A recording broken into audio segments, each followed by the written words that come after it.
Good morning, Jamaica. We are here again for another press briefing. I think this is number 8 in terms of our press briefings. As always, we believe that it is important that you get accurate information, and so we are here to give that information to you. And with me this morning, I have Minister Desmond Mackenzie, who is our Deputy Chair of our National Disaster Risk Council. He's also our Minister of Local Government and Community Development. We also have Minister Darrell Vaz, our Minister of Energy, Telecoms and Transportation, who is extremely important at this time. With us, we also have the person everybody wants to hear from, Mr. Evan Thompson, who is the head of our Meteorological office here in Jamaica. Many people have said that they look forward to these briefings so they know what is happening, and I thank you all for tuning in. I thank the members in the diaspora for also tuning in and helping us to get the message to your families back home in Jamaica. So this morning we're going to have a quick briefing, and so I'm going to start with Evan Thompson. I need to acknowledge some others who are in the room. I want to acknowledge the head of ODPEM, Mr. Richard Thompson, who is here, and also the permanent secretary in the Ministry of Local Government and Community Development, Marsha Henry Martin, and they've all been here overnight. I also want to acknowledge the members of the media who are here. They have been here consistently with us. We want to thank them. They are here sleeping on cots. That's how committed they are to getting the news and the information to you, and I'm very grateful to them and thank them. I know it's difficult being away from your families, but know that we are grateful to you. Another person that I need to thank are the caterers. There are a lot of people here in the emergency center, and they need to be fed. And I want to thank the mothers team that's working to provide food. They bring breakfast, lunch, and they try to bring dinner too. And everybody who is in the emergency center is fed. We cannot do this without them, so I just wanted to acknowledge them also. So let's get started with the man of the moment, Evan Thompson. Thank you very much, Minister. And the lady of the moment is Hurricane Melissa. And we'll be hearing a lot about Hurricane Melissa today because there has been no significant change in terms of the magnitude of this system, the strength of its winds. Our satellite imagery will just give you a good picture of what is really happening out there over the waters and even over the land, because Hurricane Melissa, a Category 5 hurricane, continues to barrel its way. Well, not barrel its way because it's still moving pretty slowly, but moving toward the southwestern coastline of Jamaica. We are starting to experience quite a few of the impacts of this system because we have been experiencing rainfall over much of the island, especially in the west and the south of the country. We've been having some periods of heavy rainfall, mostly moderate rainfall. There have also been gusts of wind and some sustained strong winds over sections of the island. The gusts, of course, going well into tropical storm force as we went through the night last night and as we have gone through this morning so far. We recognize that the system has not yet made landfall. The center is still some distance away from the coastline, just about 70 to 75 kilometers from the southwestern coastline, and it is still moving toward the north-northeast. So it is moving closer and closer to the coastline of Jamaica. I mentioned that it has been moving slowly, but it has been moving a little bit faster than it was previously because it's now moving at 11 kilometers per hour. That's just about 7 miles per hour. And it is expected to make that turn to be more in a direction, moving in a direction toward the northeast, which is a slight shift toward the east, more so than it is going at this time. So it will continue to move toward the island, making its entry on the southwestern coastline. We do expect, let me move this slide forward a little bit so you can see and get an idea of where we're expecting it to move. First, let me just point to those circles that you're seeing on the image. Where the center is located, the inner, I refer to it as the inner core, which is that orange area that's surrounding it. And then you have the outer band, of the greens that extend across the country, which is what most of us have been experiencing thus far. But the inner core that we speak of is that orange area that we expect to be making some impact on the island, and that's where the stronger winds are concentrated. Also, the heavier rainfall is in that general area. We did say that the system is a Category 5 hurricane at this time, and when it makes landfall, it is expected to still be a Category 5 hurricane. That means it will cause catastrophic damage, life-threatening damage. There is very little that can stop a Category 5 hurricane. And regardless of the where you are in the parish of Westmoreland or St. Elizabeth, if you are under the impact of those Category 5 hurricane force winds, you will be having significant difficulty even with infrastructure that's in the area. So ensure that you are in the strongest area that you can. The recommendation from the Hurricane Center is that you would have as many walls between yourself and the outside as you can, because it is important to reinforce yourself and to ensure that you are not left vulnerable to this system. We do expect that it will gradually be reduced in strength as it moves over the island. It will fall to a Category 4 maybe, and then Category 3 as it exits the country possibly. But in the meantime, when it makes landfall, which is expected, as you can see in this image here, to be somewhere near Parati in western St. Elizabeth, that's somewhat to the east of Black River. So it will most likely make landfall in the western part of St. Elizabeth rather than in the eastern part of Westmoreland. And then it will continue moving toward the northeast. That is the direction of movement that is expected. It will continue over the northern part of St. Elizabeth and then move into southern Trelawney. And the exit is expected to be somewhere in Trelawney rather than in St. Anne. It would be most likely in the eastern end of Trelawney rather than St. Anne, where it makes its exit from the island of Jamaica. Here we see the area, this area of orange shows the outer bands of the system, where we are expecting to be experiencing impacts. Heavy rainfall right across the length and breadth of Jamaica. Also strong winds across the island. The amounts of rainfall that we expect, we see here again, we indicated that we would have between 20 and 30 inches or 500 to 750 millimeters of rainfall affecting sections of the island. The area that is expected to be impacted mostly has been narrowed a little bit on the map. So you'll see that Jamaica's central parishes are most at risk and extending into the west of the island as well. And then some slightly lower figures are expected for the rest of the island, but still significant rainfall. 12 to 16 inches, 300 to 400 millimeters is nothing to scoff at. It's still a lot of rainfall, still expected to produce significant flooding. You might be saying that this system doesn't seem to be packing much of a punch because what you've been experiencing outside doesn't seem to be worthy of all the hurrah that we're creating about the system. But the truth is, it is still some distance away from the coast, expected to move closer and then move across the island, and that means that the impacts are going to be significantly greater than you've already been experiencing. Flooding is expected, landslides are expected, storm surge is expected, and of course those strong winds we will not be able to escape, especially if you're in the path of this system and in the path close to the eye of the system. The rest of the island, I mentioned the Category 5 hurricane force winds that will be experienced over parts of St. Elizabeth and Westmoreland going into Trelawney, but we are expecting tropical storm force winds over the rest of the country.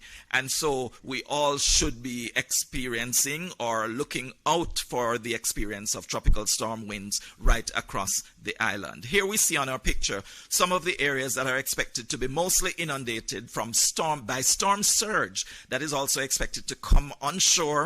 And this would be in those bays and inlets. In the area of Black River, we expect significant storm surge, although the center is now expected to be somewhat of Black River, so this might have to be updated slightly, but Black River will also experience storm surge. Storm surge could get as high as 13 feet. That's high. 13 feet is a couple of stories high. And so you need to be very much prepared for that kind of activity if you're in any of those bays or inlets along the coast of St. Elizabeth in particular, and even going into Clarendon. So those traditional areas of storm surge impact, like Portland Cottage, Rocky Point, those are areas that, because of the geography, we are expecting still to experience some amount of storm surge in those areas, although probably not as significant as we would have in St. Elizabeth along the coast. So anywhere, even along the coast of Manchester, parts of Alligator Pond, and Treasure Beach area should also be looking out for that kind of activity, and going eastward as far as parts of St. Catherine. And that is basically the presentation at this time. I'm sure you'll have some questions that will bring out some more information later. Thank you. Thank you so much, Evan. You heard it. It is strengthening and it is coming to Jamaica. I know we've been praying for it not to hit, but it is going to hit us. So we have to heed everything that Evan has just said. I'm going to ask if there are any questions for Evan before we go on to the others. Any member of the media? Okay, please go ahead. Do we have a mic, or you're just going to speak very loudly and I'll repeat it? Sure.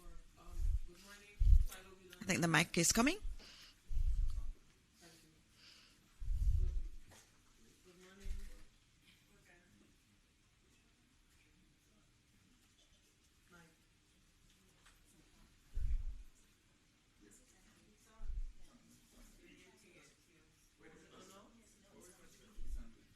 You can just speak and I'll repeat the question. So, good morning, Jamaica Information Service.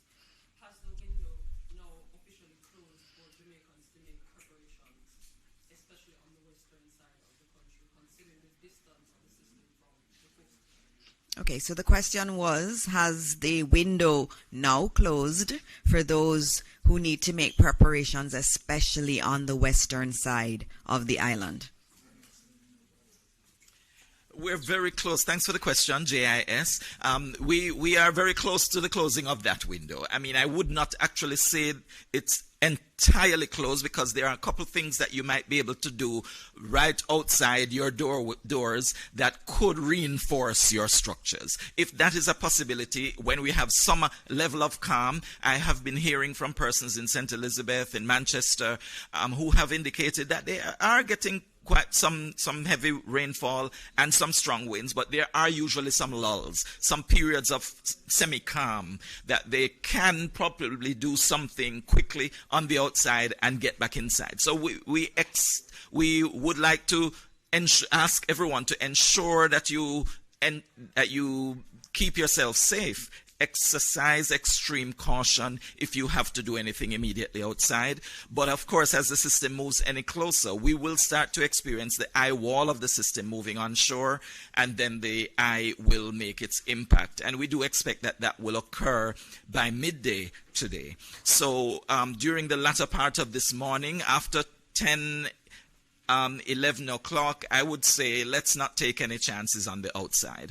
Let's make sure that we are on the inside, so as this system makes its way here, we're not destroyed ourselves. Apart from the structures outside, we have to make sure that we save our own lives. Thank you. Thank you very much, Evan. We're going to now move to Minister Darrell Vaz, who is our Minister of Energy, Telecoms and Transportation.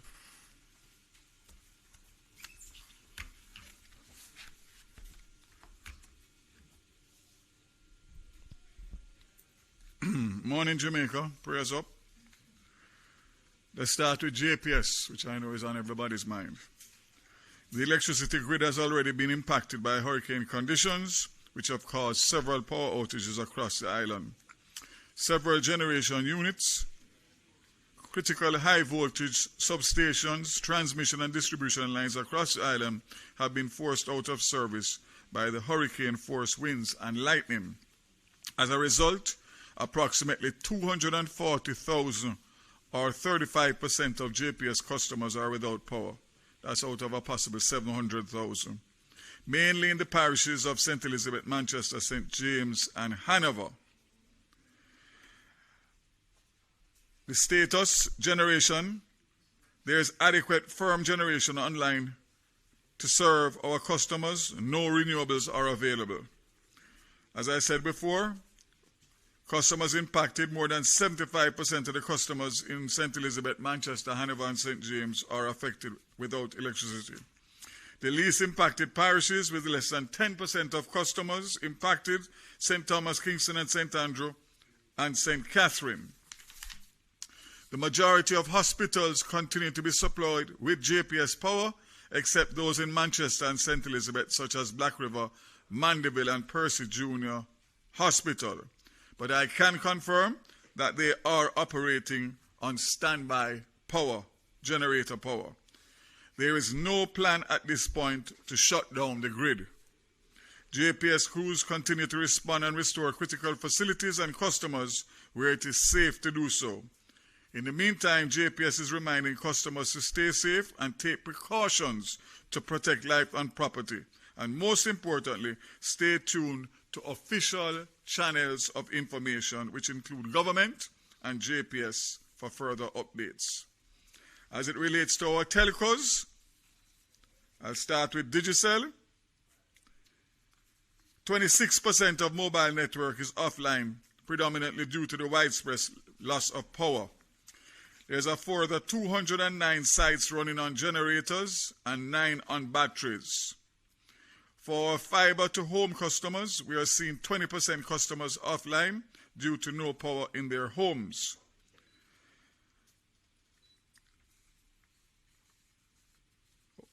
As we see the most impacted areas, we will work with our crews to focus on those areas first. Even if commercial power is still to be restored, we will keep generators fueled and gas the sites back to keep them up and running.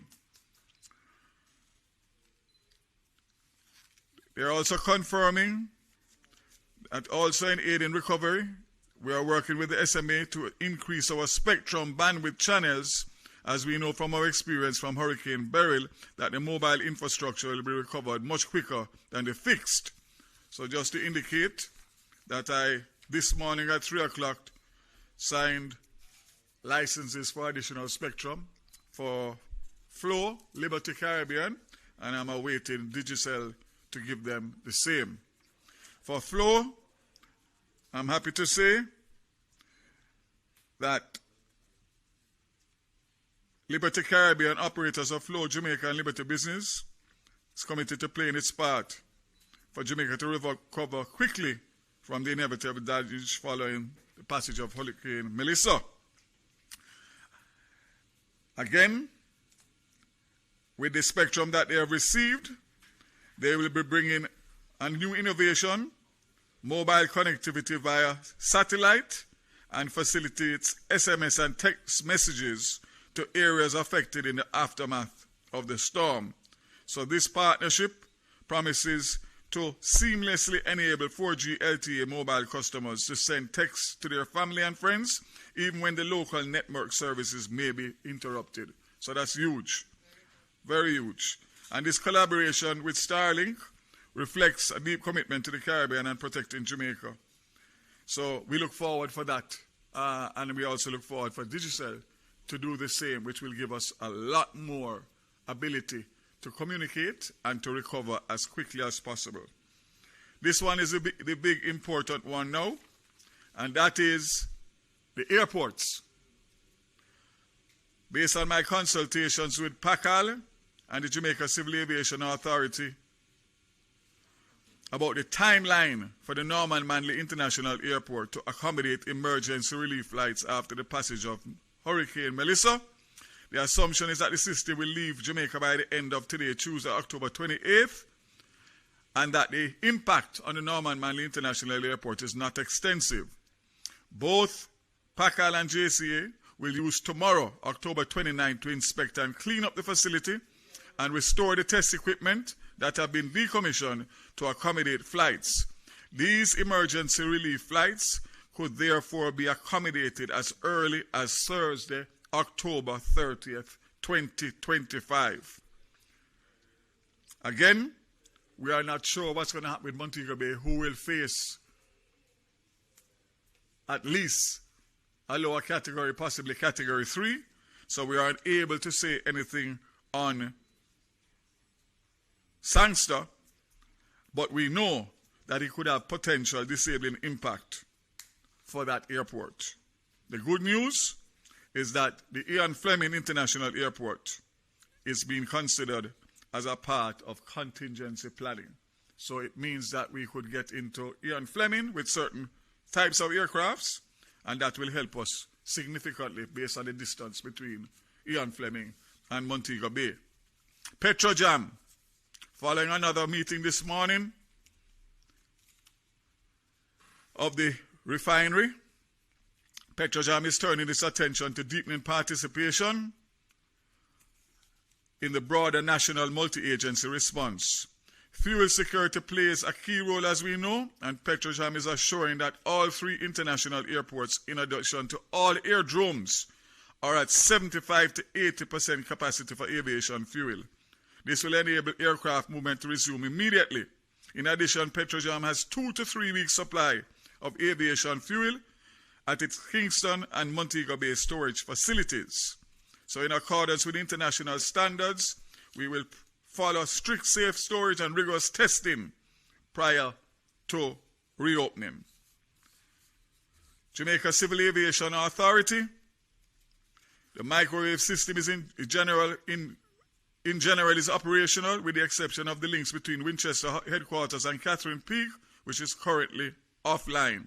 All remote sites are operating on generator power.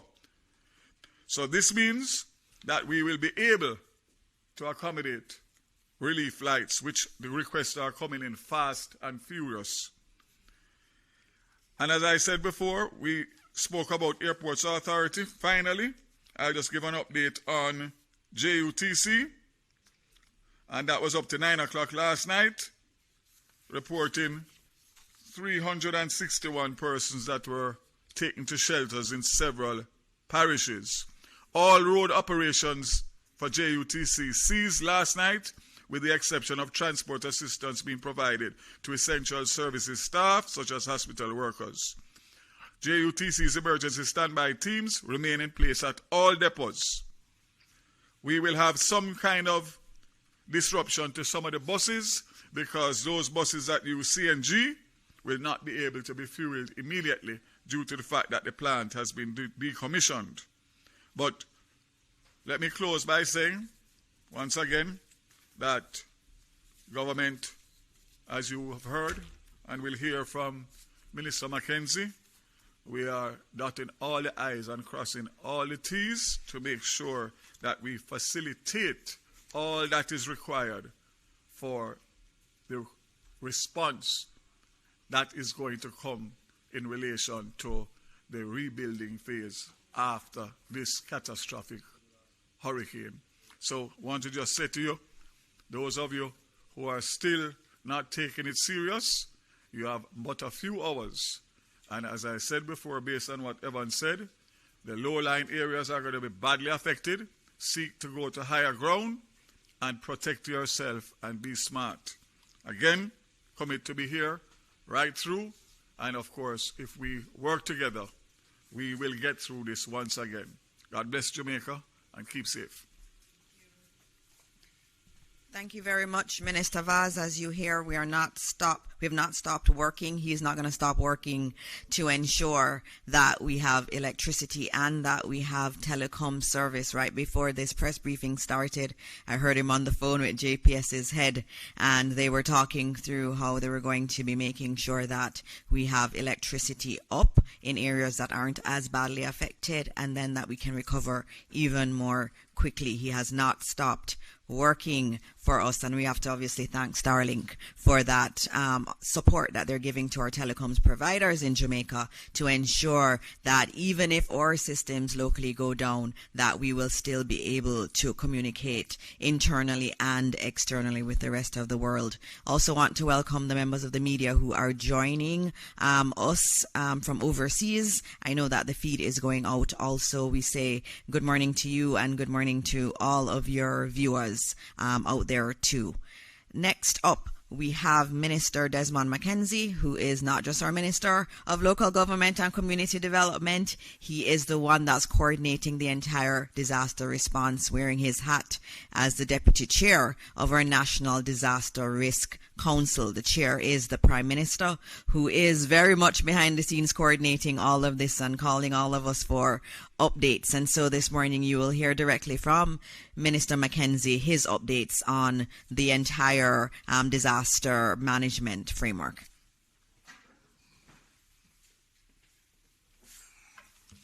Thank you, Minister Dixon. Again, let me commend you on the sterling job that you've been doing in presiding over these very important press briefing. Minister Vaz, Evan Thompson, my PS, Director General Acting, other support staff, and I want to acknowledge the team. The Jamaica Fire Brigade and the GADF was very active last night, responding to a number of calls to assist residents in sections of the corporate area.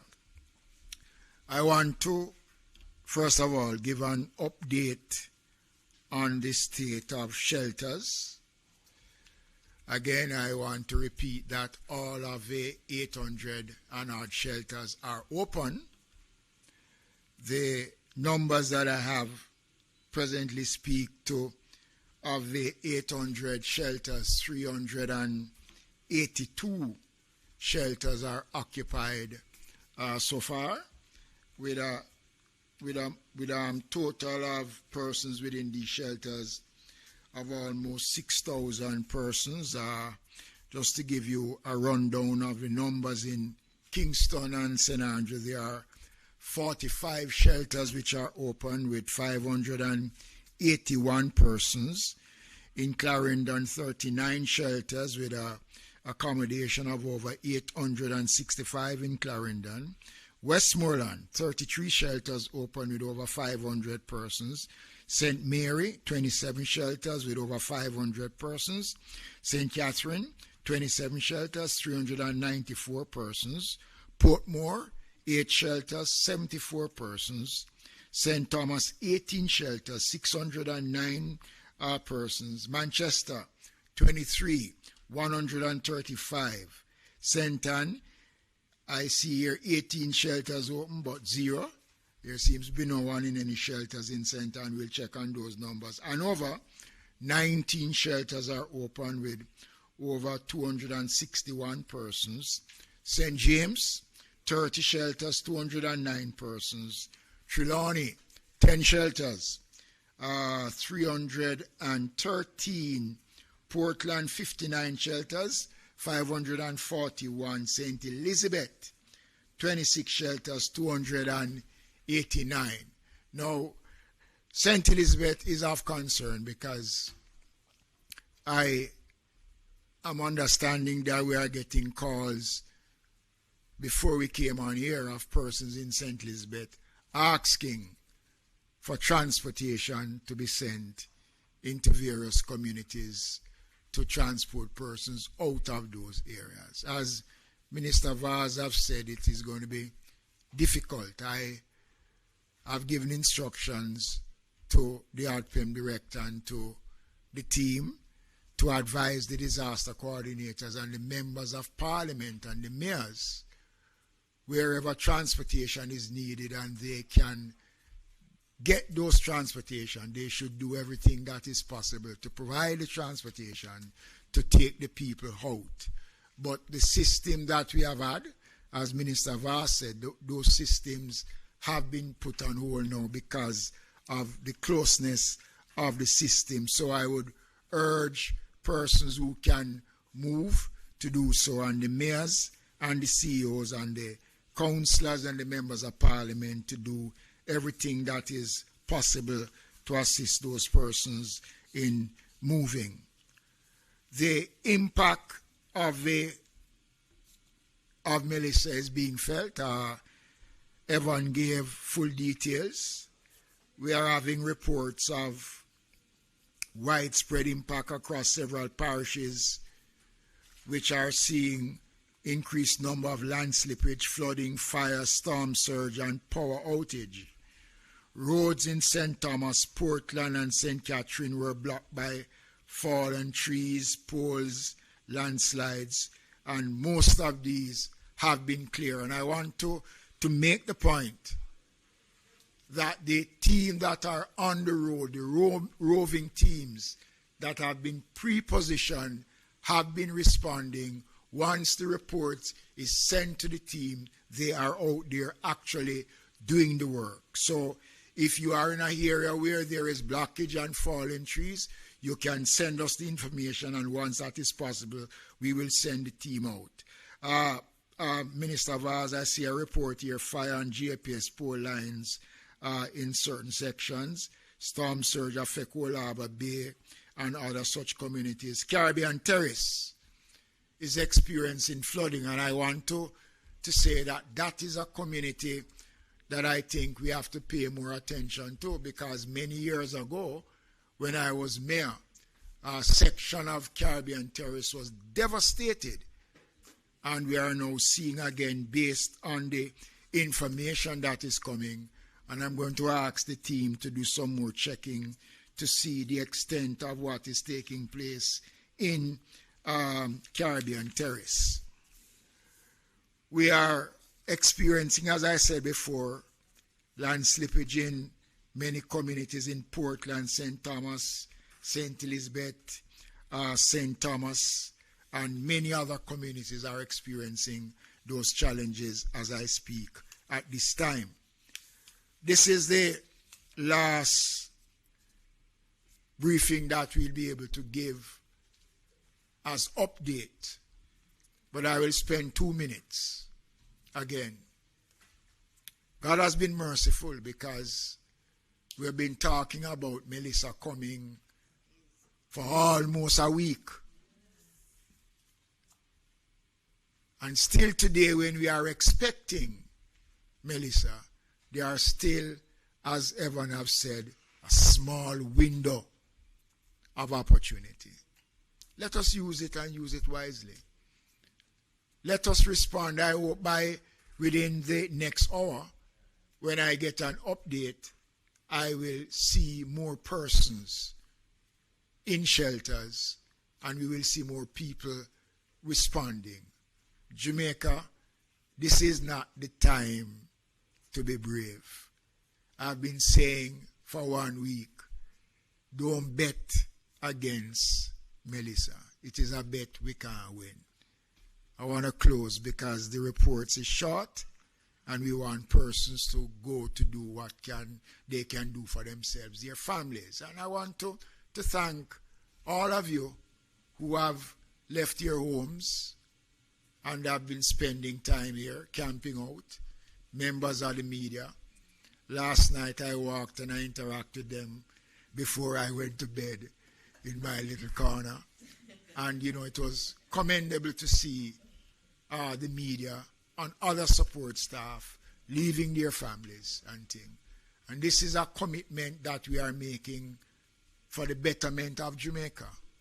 Already we have started, as I said from yesterday, to look at how we're going to map our recovery. We have to start to look at that. We can't wait until Melissa has come to start to say how we are going to prepare ourselves for the recovery. We have started to do that in the meetings that we have been having. But I want to thank the team. And I know that Jamaicans are grateful. And we are all praying for the best outcome. So as I said before, whatever windows are available, I am asking those, especially in St. Elizabeth and those areas, who can move to do so at this time. Thank you. Thank you, Minister Mackenzie. I just wanted to note, given that we have a lot of our members of the diaspora on, you've been asking a lot about how you can support Jamaica. Just noting that I'm very, very pleased this morning to announce the launch of our Support Jamaica website. It is supportjamaica.gov.jm. We've already been made aware of some nefarious individuals trying to collect money on behalf of Jamaica. We remind you that this will be the official site.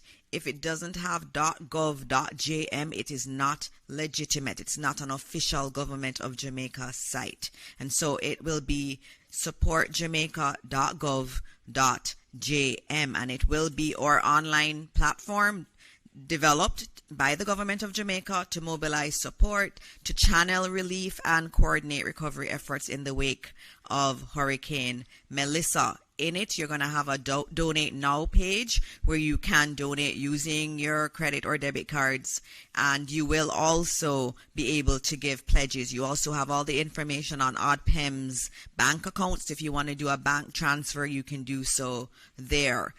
A new innovation on that site is that you will be able to give updates on emergencies. So if there's an issue that you see in your area, you want to upload a picture, maybe there is flooding, maybe there is a town that has been cut off, you can actually notify us through that website also. It also has an interactive shelter locator for those who may need it. Even if you have to help someone to find a shelter, please use it. It will give you all the shelters that are near you. You can actually put in what parish you're in or what area you're in, and you can geolocate.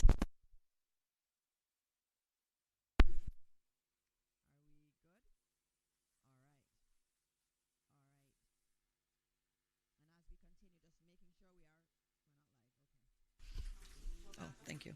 Thank you, Tony. All right. We had a quick power outage, but we are back up here. Just noting again that you can find shelters. They are on that site, supportjamaica.gov.jm. And so it is all about mobilizing resources. So it's a resource for those locally and also for those in the diaspora and anywhere in the world that wants to give support to Jamaica. Again, the website is supportjamaica.gov.jm, and it was created overnight, updated in basically a day. The developers spent a day working on it, and we want to thank them. And it was donated to us by Amber Group in consultation with other members of the team and other private sector partners. We are going to be opening up now for questions from the media. I know I already have one question that I need to treat with, which has to do with tourists. How many tourists are here on the island? The number I have from the Ministry of Tourism is 25,000. They issued a press release yesterday, and they noted that they are coordinating with all of the hotels. There's no need to worry. The Ministry of Tourism has its center that is in constant communication with all of the hotels, has been providing support, and so we are keeping those tourists as safe as we possibly can. And so I open up for questions. Zara, you're first. Good morning, everybody. Zara Burton, representing Reuters today. I would like to know, please, I realize that it is still early to talk about this, but I'm just curious if it is that, there could be any kind of comment about, search and rescue preparation. If there could be any kind of comment about if it is that you are in this hurricane and your shelter is compromised. Is there any advice on, I don't know if ODPEM can give any advice on safe rooms to go to, just any practical advice to residents who may be in this hurricane and in very perilous situations during and post? Thank you for that question, and we're going to get you an answer. Let me say that the Jamaica Defence Force and the Jamaica Constabulary Force are members of the National Disaster Committee, and they sit in the command center during the operation. So any request that comes in for search and rescue will be undertaken by the Jamaica Defence Force along with the Jamaica Fire Brigade, because they are a part of the national response team, and they are present, and we have equipments that are pre-positioned prior to the passage of Melissa that will be able to respond. So in a nutshell, yes, we are in a position to respond, and once the request comes in, the team will be ready to go. We have boats, helicopters, you name it. The government has equipped the Jamaica Defense Force, especially with a number of helicopters. The Jamaica Fire Brigade have a number of boats that can be used on land and can be used at sea for rescue operation and search operation. Minister, I think there were some questions around tips, I think, between you and Mr. Thompson in terms of tips for persons. I know you're an expert in this area. Yeah, thank you, Minister.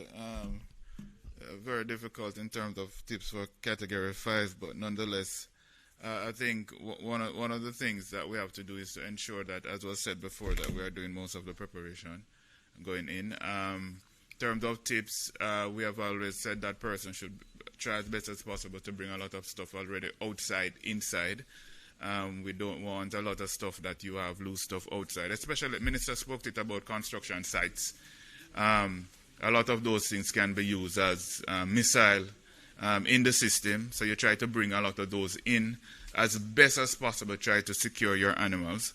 If you're inside, you stay in between walls that are not close to your outer walls in terms of your structures, because if your structure is not sound enough, those will go. A little bit better, I think, for persons who have multi-story facility. If your roof goes, you can go on the lower part of your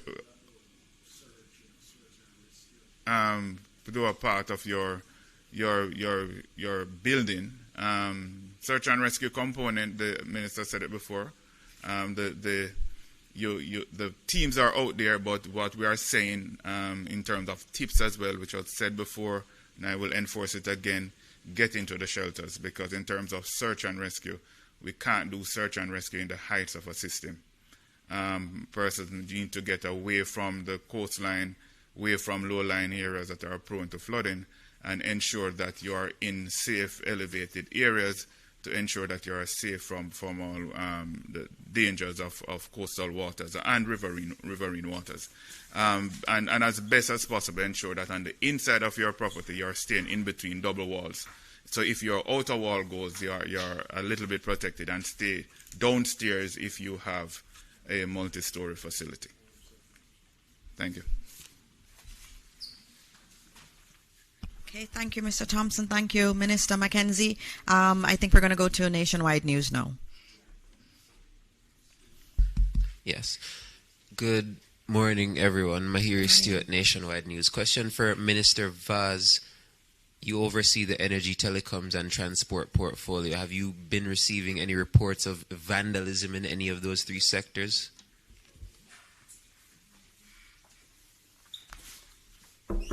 Thank God, nothing so far, and I hope it remains that way.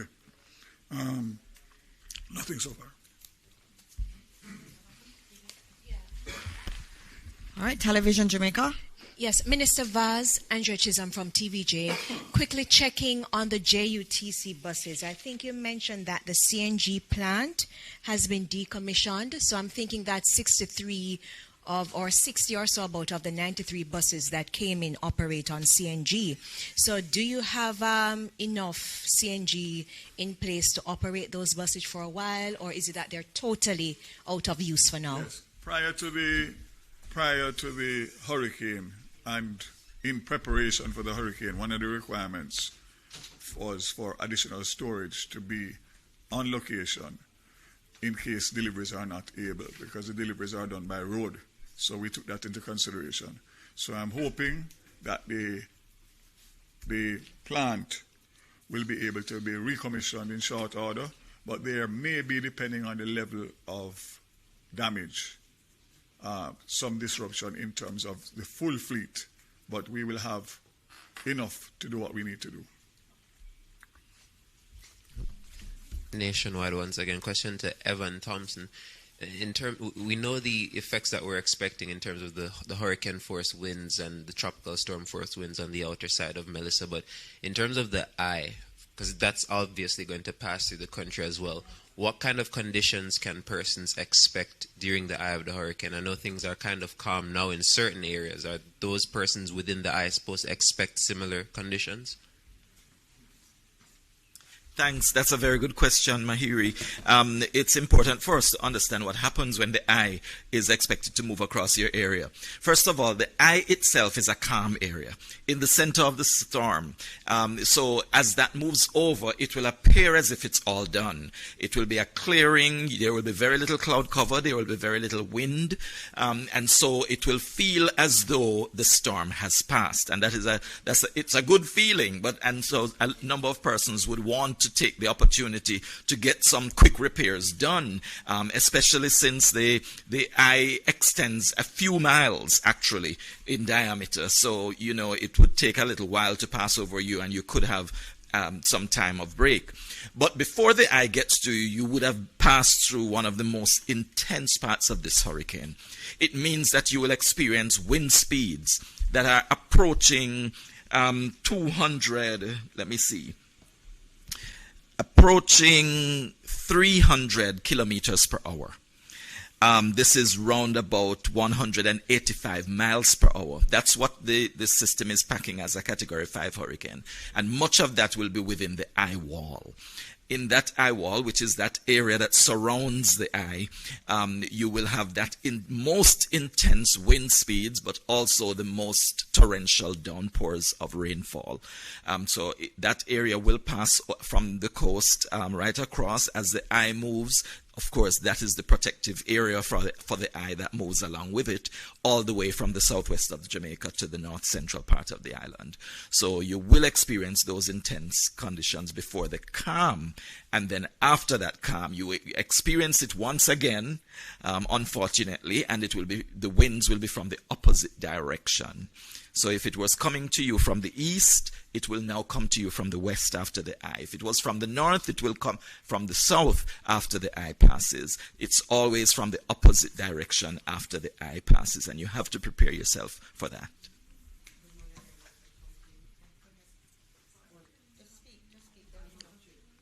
All right, so my question has to do with lightning strikes, because in one of the models that you showed us, I believe it was yesterday, we saw quite a few areas of thunderstorms. So I'm not certain what you can tell Jamaica now in terms of preparing or protecting ourselves from the possibility of being struck by lightning. And what do we look out for ahead of it? What are the signs? Yes, lightning frequently occurs during the thunderstorms. Of course, it does occur during thunderstorms. And thunderstorms will be part of that intense area of the shower activity. We don't expect anyone to be outside, really. So that should, of course, protect you from the lightning strikes to a large extent. Of course, there will be some impact. It will affect electricity supply. It could also be the cause of fires. And so it's important that that is also monitored. I'm sure the fire brigade is alert to that, that there could be fires that are generated because of the lightning strike. So that is one of those hazards that actually accompanies hurricanes as well. We don't talk much about tornadoes either, but actually we do have small tornadoes that develop in hurricanes, and that is something that people need to also be aware of. Whenever hurricanes move over, generally you have those smaller scale cyclonic events that are tornadic. Well, tornadoes develop within these systems, and that could also be a source of danger for residents as the system passes over. They don't last very long for our area, but they are a real possibility. Not just a possibility, they actually occur and have occurred in Jamaica in the past. Possible for particular parishes more so than others, considering where this system is projected to travel? I believe in most cases when you have those events, it would be in the lower lands, in the flatter lands, and not so much in the hilly terrain. However, we should be prepared. I mean, in the larger scale of things, we're dealing with a hurricane with huge winds, massive winds. But at the same time, you could have the resultant effect of additional with the smaller scale events taking place within it. Thank you. Another quick question to Mr. Mackenzie. You were clear, Mr. Thompson. Thank you. Very quickly, Minister, you mentioned that the JDF and JCF were responding to calls in the corporate area. Just trying to get some details on that. Is it that persons were now evacuating or any flooding or anything? No, not anything major. Just assistance that was required of them, and they have responded as they would normally do. Because remember now, the command center carries every critical area of government that forms a part of our disaster response mechanism. So once the information is fed into the command center, we will go out to see what is required in terms of why a request was made.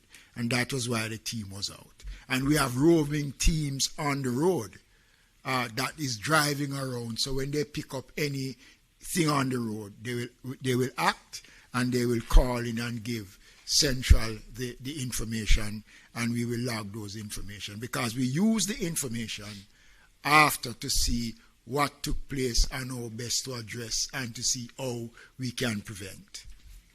Yes. And question from Nationwide: Have you been updated in terms of the readiness and the preparation for places such as prisons, children's homes, and homes for old persons? Well, as I said before, the security forces sit on the National Committee. So everything security-wise, and we don't discuss the security aspects of the prisons and the operations of the police and the military, because that is confined, and you know why that has to be confined. The Ministry of Labour and Social Security, we work with all the ministries are involved. So children homes and the infirmaries and everything is taken care of in the general scheme of things and planning.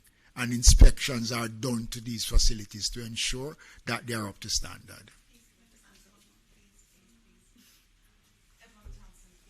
Ask you one more question. Could you just comment on why it is that at first we were facing a multi-day event, and now you're saying by this evening it will go? Could you just at least address that little thing? All right, we're going to have to, this has to be the last question, because we do have to get the teams who need to get home safely. And so this is the last question. And I think you had answered it, Evan, before, but come.